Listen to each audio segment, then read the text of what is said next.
Aunque algo se intuía, nadie tenía claro lo que iba a ocurrir, y todos sabían que tendrían que contener el aliento hasta el último minuto. Ni siquiera las encuestas marcaban porcentajes muy precisos, y parecía que el resultado final se determinaría por un margen estrecho de votos. Pero en la noche del pasado 19 de noviembre, el resultado arrojado por las urnas demostró que la demoscopia no es infalible y sentenció sin dejar lugar a dudas. ¡Javier, presidente, sí o no! Parece que sí. Con un 56% de los votos frente al 44% conseguido por el oficialista Sergio Massa, Javier Milei se convirtió en el nuevo presidente de Argentina, marcando un punto de inflexión en la historia de un país que ha pasado los últimos 20 años regido por el kirchnerismo y que ahora se lanza a lo desconocido en brazos de un hombre dispuesto a hacer tambalearse los cimientos del sistema, pasando su motosierra ultraliberal por los pilares de las estructuras públicas y decidido a cambiar de raíz un país cuya economía soporta una inflación que supera el 140%.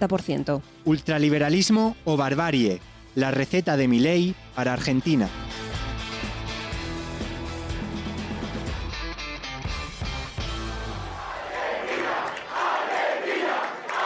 Hoy empezamos a dar vuelta a la página de nuestra historia y volvemos a retomar el camino que nunca deberíamos haber perdido. Hoy se termina el modelo empobrecedor del Estado omnipresente, que solo beneficia a algunos mientras la mayoría de los argentinos sufren. Hoy se termina la idea de que el Estado es un botín a repartirse entre los políticos y sus amigos. Hoy se termina esa visión de que los victimarios son las víctimas y las víctimas los victimarios. Hoy retomamos el camino que hizo grande este país. Hoy volvemos a abrazar las ideas de la libertad, las ideas de Alberdi. El modelo de la decadencia ha llegado a su fin. No hay vuelta atrás. Quiero decirles que a pesar de los problemas enormes que tiene el país, a pesar de lo sombrío que luce la situación, quiero decirles que Argentina tiene futuro. Pero ese futuro existe si ese futuro es liberal. ¡Viva la libertad, carajo! ¡Viva la libertad, carajo! ¡Viva la libertad, carajo! Dios bendiga a los argentinos. Muchas gracias.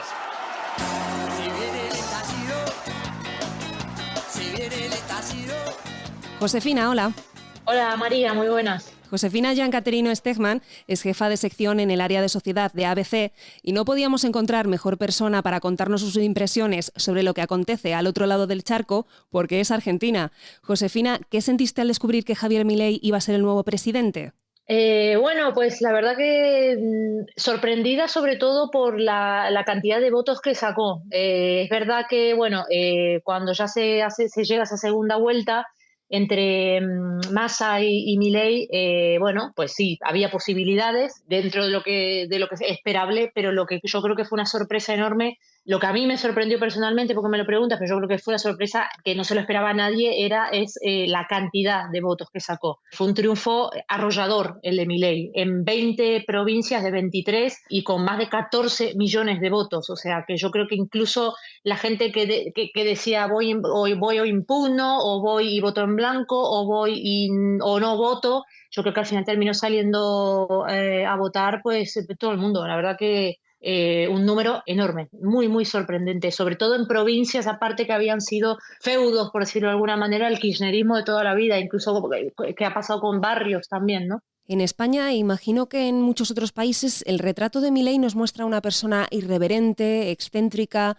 con una verborrea incontrolable, pero no sé si tal vez nos puedes dar alguna pista para entender al nuevo presidente. Bueno, es difícil, sí, es verdad, porque es verdad que habla mucho, es verdad que es un personaje excéntrico, pero también llega mucho la figura con la motosierra o alguna declaración así un poco más desafortunadas que otra. Pero digo, ¿por qué, por ejemplo, nunca se contó que este hombre dona su sueldo, ¿no? O sea, no sé si hemos llegado a contar o si la gente en el público español sabe que Milei viene donando su sueldo íntegro de diputado de hace bastante tiempo. A ver, también se puede entender como una medida muy demagógica, si me apuras, o algunos dicen, bueno, esto que es caridad, bueno, luego que lo analice cada quien como considere.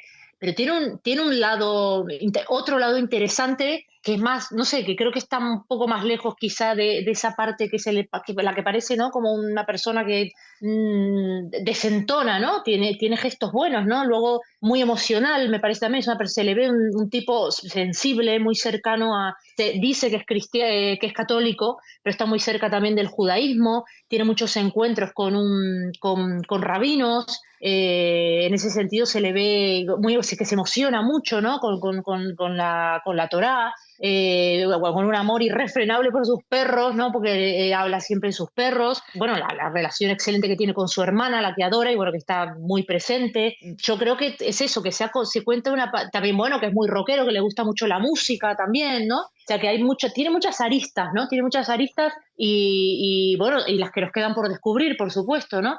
Yo recuerdo también que esto tampoco es una cosa que ha salido mucho en los medios. A Milei se le conoció como aparte que habla de economía, porque bueno, es economista y sabe muchísimo, salía en programas, me acuerdo, de entretenimiento, ¿no? Cantaba, ¿no? Cantaba mucho y me hacía acordar, sin comparar bajo ningún punto de vista otro aspecto, como Zelensky, ¿no? Que Zelensky salió era comediante antes, ¿no? Digo, mira, este hombre también le encanta el rock, salía a cantar, hay vídeos que se puede escuchar cantando a muchos artistas argentinos, sobre todo de rock, que lo hacía bastante bien y bueno, digo, creo que esa parte tampoco se ha obviado más, ¿no? Quizá. Han sido 20 años de kirchnerismo ininterrumpido, salvo la legislatura de Mauricio Macri, y sale del gobierno Sí. dejando una inflación del 140%, entre muchos otros problemas que castigan al país. ¿El voto a Milei es verdaderamente un voto a favor del economista y sus planes ultraliberales, o más bien es un voto de castigo a la familia Kirchner y a los suyos? Muy buena pregunta. A ver, yo creo que hay de las dos. O sea, el otro día, mira, te voy al plano totalmente personal. Yo tengo toda mi familia en Argentina, toda. Mi padre me decía, yo voté en contra del kirchnerismo, ¿no? Y luego tiene gente que no, que fue a votar por Milei. El voto en contra del kirchnerismo está clarísimo. O sea, era inconcebible pensar, bueno, y eso que Massa sacó, era inconcebible pensar que ganara un ministro de Economía que llevó a ese porcentaje de inflación que estás mencionando y que fuera presidente, ¿no? Hay un vídeo muy, muy curioso donde sale Massa hablando de sí mismo como ministro de Economía y como futuro presidente, ¿no? Entonces, bueno, es un nivel ya que dices, pero de cosas que pasan, que parece que nos pasan a nosotros nada más, ¿no? ¿Cómo es posible que una persona que haya llevado a la economía argentina al desastre más absoluto sea elegido como presidente? Digo, ¿en qué te basas para creer en él? Pues pero probablemente en la campaña un poco del miedo que se hizo contra Milei, que bueno, sí, es verdad que había medidas que decías, madre mía, si sale adelante con esto, Dios nos libre, ¿no? Pero bueno, creo que también se apostó de alguna manera por él. Hay un voto de confianza, de esperanza, de que estamos cansados, sí, pero también de que queremos volver a ver la Argentina, que vivir la Argentina que fuimos, no la que viví yo, lamentablemente, ¿no? Ni la que creo que llegaron a vivir mis padres, pero bueno, la que vivieron mis abuelos, ¿no? Mis bisabuelos, que es una Argentina próspera, una Argentina donde había oportunidades, donde no había la inseguridad que hay ahora, donde evidentemente no se sufría esta inflación tan terrible. Y bueno, hay medidas o sea, este hombre, llega al poder diciendo que va a hacer recortes y la gente lo vota igual. O sea, son medidas, sí, tiene medidas liberales porque no mintió en ese sentido. O sea, no, bueno, ya veremos lo que pasa, claro. Se dijo liberal desde el minuto uno y de momento, pues, dijo, voy a ajustar, se vienen meses terribles. La gente lo votó sabiendo esto, entonces también es sorprendente, ¿no? ¿Y cómo crees que se lo va a tomar la población argentina? Porque está esa dicotomía que tú presentas. Él está siendo muy claro desde el minuto uno y no esconde que va a hacer unos recortes muy difíciles y aún así la gente ha apostado por él. Entiendo que porque está dispuesta a hacer determinados sacrificios a pesar de lo que puedan acarrear a su nivel de vida. Bueno, también es una buena pregunta. Yo creo que también se le pide mucho al pueblo argentino que me meto dentro también porque en el fondo al final lo vivo por mi familia, ¿no? Aún viviendo en España. Vivimos muy castigados. El día a día de un argentino es tremendamente difícil, con una incertidumbre enorme, porque ya no es que vayas al supermercado y te suba el precio por día de lo que te valen las cosas, es que ya no sabes lo que va a pasar al día siguiente, cambia todo permanentemente, ¿no? Hay una inestabilidad enorme. ¿Que está el pueblo a hacer sacrificios? Pues difícil pero responder. Supongo que si lo han votado, pues sí, supongo. O sea, ya veremos, también veremos si cumple. Si todo esto que este hombre ha dicho que va a hacer lo pone en marcha. También no nos olvidemos que hablaba todo el rato de la casta, ¿no? La casta. Bueno, ahora va con un equipo enorme donde, entre comillas, lo que él dice casta está dentro, ¿no? Porque son muchos políticos que ya estuvieron en la política, ¿no? de este país. Entonces, bueno, es verdad, tuvo que negociar, se reconcilia con Bullrich, ¿no? Que fue su competidora en primera vuelta, y dice, bueno, es que hay que mirar para adelante, vale, a ver, sí, hay que mirar para adelante, pero bueno, te quedas como diciendo, a ver, acá hay desajustes en el discurso, ¿no? Veremos, esperemos que no los haya. Pues volviendo a tu pregunta, yo creo, bueno, entiendo que si se lo ha votado sabiendo que él estaba dispuesto a hacer lo que dijo, pues sí. Lo que pasa es que, claro, también es verdad que dices, me dejas pensando con esta pregunta, María, la verdad, porque la población está complicada, o sea, la gente se lo está pasando mal. Entonces, hombre, encima se vienen tiempos difíciles, que lo dijo él, lo dijo él, se vienen tiempos difíciles. Y dices, madre mía, ¿qué más, no? ¿Qué más? Claro, es que después de 20 años de kirchnerismo, ¿cuál es exactamente el regusto que deja en la población después de tantos años que han sido ellos los que les han votado? ¿Qué ha pasado para que haya este cambio tan grande en el voto?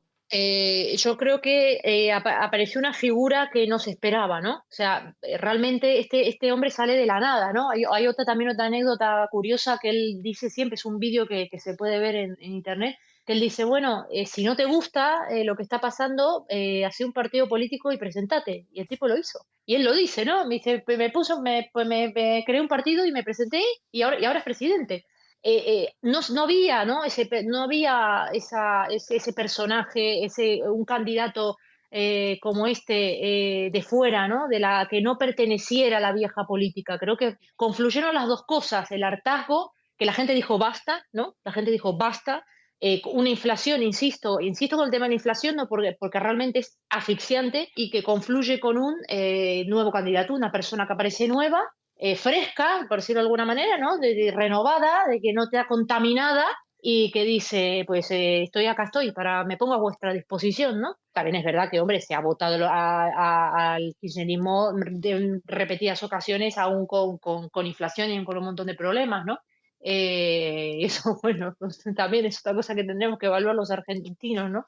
O la psicología del voto de este país, ¿no? Una de las principales bazas esgrimidas por Milei ha sido el tantas veces nombrado Plan Motosierra, que incluye en los ministerios, me parece que los que recorta como 11, algo así. ¿Los argentinos consideráis que la estructura ejecutiva del gobierno está sobredimensionada y que necesitaba este recorte, o más bien es una reforma cosmética que genera una imagen potente? Yo creo que lo va a hacer, o sea, y de hecho por los nombramientos que está haciendo, no se está echando atrás, digamos. No, yo creo que no es una medida, o sea, en ese sentido no lo veo una medida cosmética y creo que sí había un sobredimensionamiento, perdón.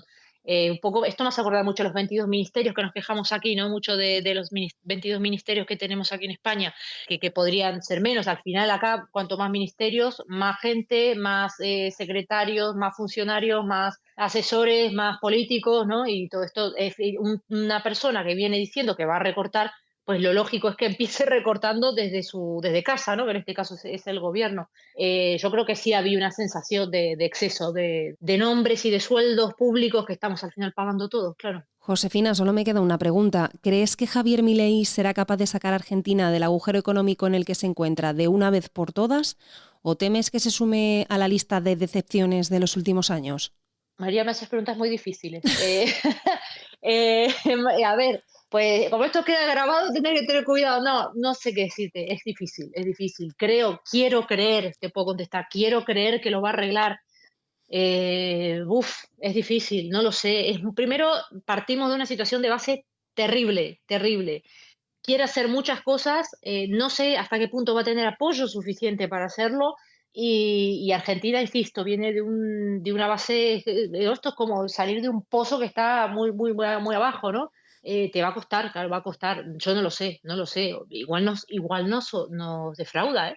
Igual volvemos a hablar dentro de un tiempo y te digo, pues, estos 14 millones de votos, ¿para qué, no? No lo sé, no lo sé. Es difícil, creo que tiene un escenario difícil y todo depende de si cumple, ¿no? Si no se termina convirtiendo en un político más de estos que se viene lo mejor, se viene el cambio y mira, te voy a contar una anécdota. De hecho, un día dijo, vamos a poner a la Argentina de pie.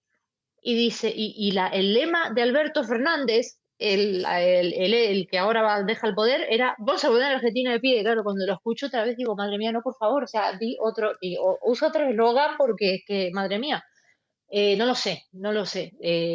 Ojalá, Dios quiera que sea para bien, Y si lo llegara a hacer, si lo llegara a conseguir, lo va a tener muy complicado, tiene muchos detractores y luego va a tomar muchísimo tiempo. O sea, esto no es de la noche a la mañana y muchísimo menos, y no lo sé.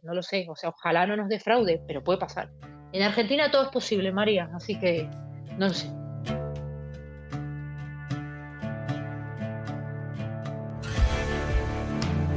Yo soy liberal libertario. Definime para los que somos burros en economía. Mira, básicamente la mejor forma de entenderlo es compararlo contra la derecha y la izquierda, ¿no? Digamos, para que la gente comprenda más fácilmente. ¿Quién sería alguien de derecha? Alguien que es un liberal en lo económico, o sea, no le importa con quién vos comercializás, pero no acepta que vos te metas en la cama con cualquiera. La nueva izquierda, no la vieja izquierda, la nueva izquierda es liberal, sí, en lo cultural, porque te puedes meter con quién o quienes se te ocurra en la cama, pero es intervencionista en lo económico, o sea, no te deja comercializar con quien vos quieras.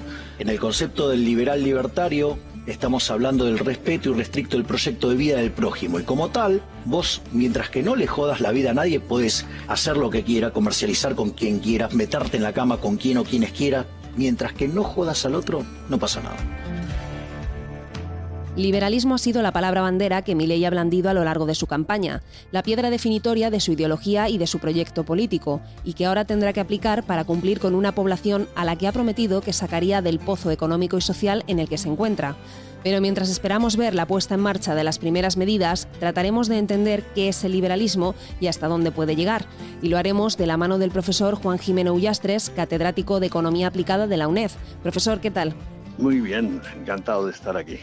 Todo el mundo define a Javier Milei como un economista ultraliberal y él además hace gala de ello. ¿Pero qué es exactamente el liberalismo económico? ¿Qué propugna y defiende? Bueno, yo creo que convendría diferenciar entre el ultraliberalismo, de estos anarcocapitalistas, que se les ha llamado también, del liberalismo, ¿no? El liberalismo es un punto de vista económico, político, doctrinal, que piensa que el mercado es el mecanismo óptimo para asignar los recursos y que los pocos fallos que tiene, pues es mejor que los solucione el propio mercado a largo plazo que no que intervenga el Estado, ¿no? Entonces está en favor de una intervención restringida del Estado solo pues para temas claves.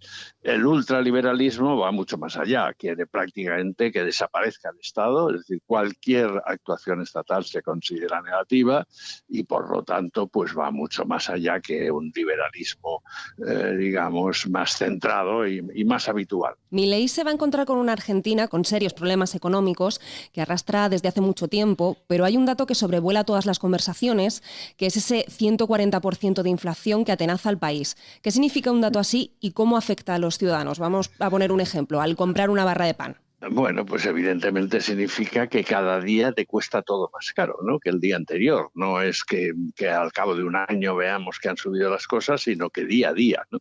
Y eso tiene consecuencias muy graves, muy graves. En primer lugar, porque lógicamente la ciudadanía se empobrece, ¿no? Va perdiendo dinero y normalmente, claro, el poder adquisitivo perjudica más a los más débiles, a los que no tienen medios de defenderse, con lo cual aumenta pues normalmente la pobreza y la desigualdad, ¿no?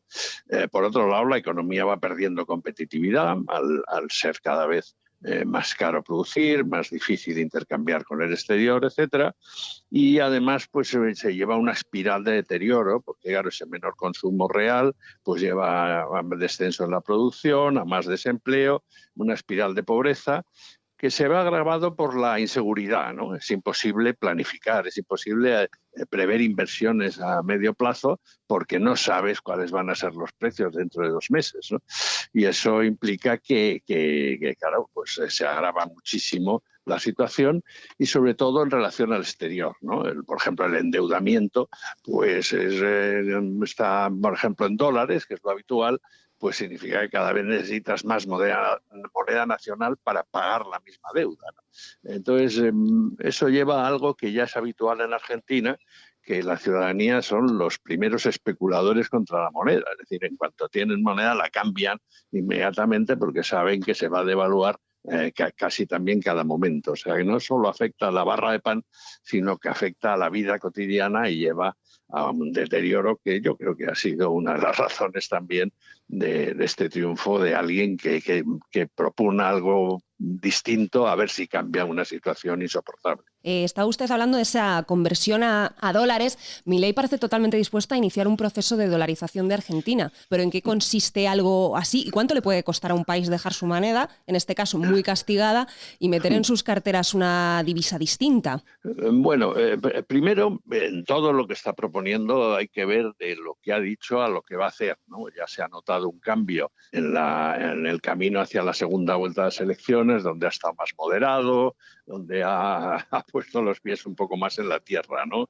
Y al llegar al gobierno le va a pasar igual, además tiene que pactar con otras fuerzas. Pero en todo caso, esa posible dolarización, aquí ya no es solo especular qué podría pasar, es que ya ha pasado. Es decir, en Argentina ya tienen esa experiencia, la puso en marcha Menem hace 30 años y duró casi 10 años, ¿no? Y al principio funcionó razonablemente bien. O sea, en el fondo la idea es hacer una especie de plan de estabilización duro y eso yo creo que es imprescindible con esas cifras de inflación que hay. Por lo tanto, como una medida transitoria para contener la inflación y corregir esa devaluación brutal de la moneda, pues puede ser útil. Es muy peligroso prolongarlo más, ¿no? Se vio entonces, significó prácticamente una pérdida brutal de industria nacional, una entrada de capital extranjero, porque claro, era baratísimo comprar en Argentina, entonces todos los sectores estratégicos pasaron a manos internacionales, llevó a unos niveles de pobreza elevadísimos, de desempleo elevados, es decir, que podría aceptarse una medida de este estilo. No tiene por qué ser necesariamente usar el dólar, sino, pues por ejemplo, entonces se hizo aquello de paridad 1-1, es decir, que el nuevo peso intercambiable pues es la moneda se cambia 1-1 con el dólar, ¿no? Pero en cualquier caso, una medida que podría aceptarse como transitoria, pero no mantenerse en el tiempo porque tiene consecuencias nefastas, ¿no? Porque no pierdes el control de una parte muy importante de la política económica. Ministerio de Cultura, afuera. Ministerio de Ambiente y Desarrollo Sostenible, afuera. Ministerio de las Mujeres y Género y Diversidad, afuera. Ministerio de Obras Públicas, afuera. Ministerio de Ciencia y Tecnología e Innovación, algo bien del sector privado. Nada bueno salió del sector público, afuera. Ministerio de Trabajo, Empleo y Seguridad Social, afuera. Ministerio de Educación, adoctrinamiento, afuera. Ministerio de Transporte, afuera. Ministerio de Salud, afuera. Ministerio de Desarrollo Social, afuera. ¿Cómo queda el Estado? Ministerio de Capital Humano, Ministerio de Infraestructura, Ministerio de Economía, Ministerio de Justicia, Ministerio de Seguridad, Ministerio de Defensa, Ministerio de Relaciones Exteriores y Ministerio del Interior. El nuevo presidente argentino, en toda esta batería de medidas que quiere poner en marcha, también ha anunciado un inmenso recorte de las carteras ministeriales. Pero la supresión de un ministerio, ¿de verdad tiene un verdadero impacto en la economía de un país? Bueno, esas son las típicas frases demagógicas, ¿no? Suprimir un ministerio o ampliarlos tiene escasa trascendencia porque el gasto importante no es que haya un ministro, sino que hay debajo toda una infraestructura. Y toda esa infraestructura de funcionarios, de trabajadores, etcétera, va a seguir ahí, aunque esté bajo el paraguas de otro ministerio, ¿no? Solo a largo plazo, si haces un recorte muy importante de intervencionismo público y por lo tanto pues un drenaje importante de personal al servicio de las administraciones públicas, pues sí podría repercutir en menos gasto. Pero a corto plazo simplemente decir que pongo más o menos ministerios, eso es peccata minuta, eso es muy poco relevante a efectos macroeconómicos, digamos, ¿no? La privatización en masa es otra de las apuestas fuertes de Milei. Vamos a fijarnos en uno de los ejemplos más conocidos para nosotros, el de la expropiación de YPF a Repsol. Se declara de utilidad pública y sujeto a expropiación el 51% del patrimonio de YPF Sociedad Anónima. Orden del día 288. Tiempo.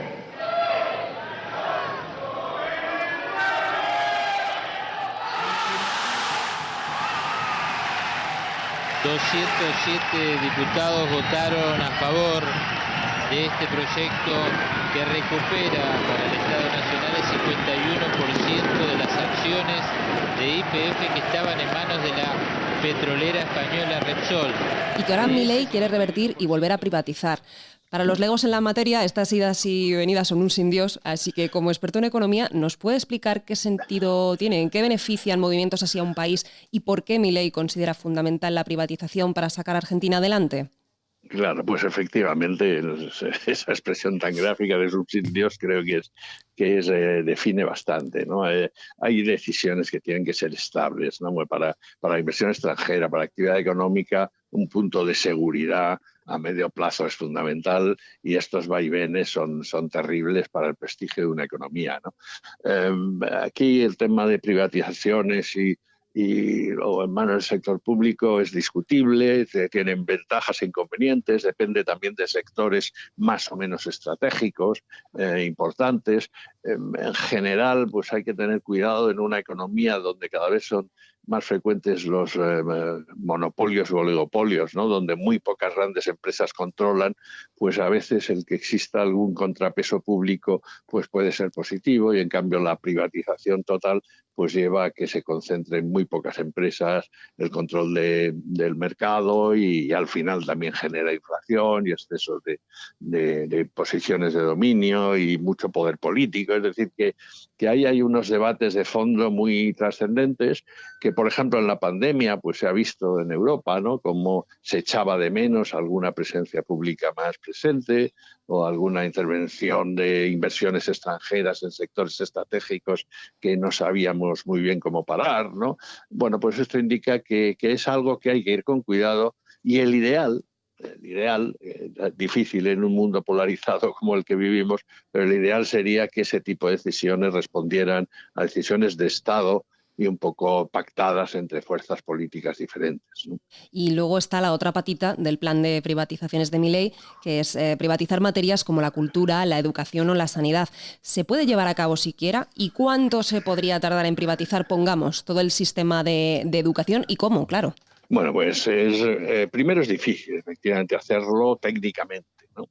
En ese sentido, lo que hablamos de suprimir ministerios, pues aunque solo fuera para esa transición público-privada, necesitas un buen plantel de funcionarios para que lleven a cabo esa transformación, ¿no?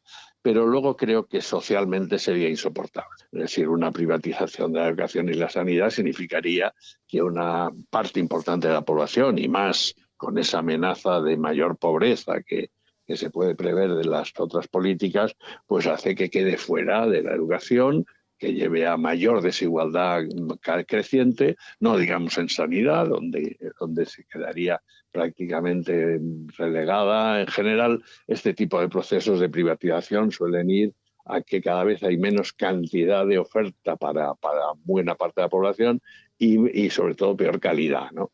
Y esto socialmente, y más en un país con una tradición, digamos, de cierta movilización social fácil, pues sería políticamente inasumible. Yo creo que eso no se llevará a cabo. Es decir, se pueden llevar a cabo procesos de liberalización pues parecidos a los que se llevan en comunidades autónomas en España, pero manteniendo un sustrato de oferta pública absolutamente innegociable. Yo creo que eso, sinceramente, no creo que se produzca. Es cuestión de días, tal vez horas, que Argentina y el mundo entero empecemos a conocer cuáles son esas medidas que finalmente Javier Milei pone en marcha. Por ahora, nosotros conocemos las claves de cómo recibe la calle a este nuevo presidente y algunas pistas acerca de lo que sus políticas ultraliberales pueden dar de sí. Solo el tiempo dirá si Javier Milei consigue revivir la Argentina o si al menos no la decepciona. Ultraliberalismo o barbarie, la receta de Milei para Argentina, es un podcast del diario ABC, dirigido y guionizado por María Romero, con la colaboración de Josefina Giancaterino Stegman y el catedrático de Economía Aplicada en la UNED, Juan Jimeno Ullastres. Si te ha gustado este episodio, suscríbete a La Lupa de ABC en tu plataforma de podcast favorita.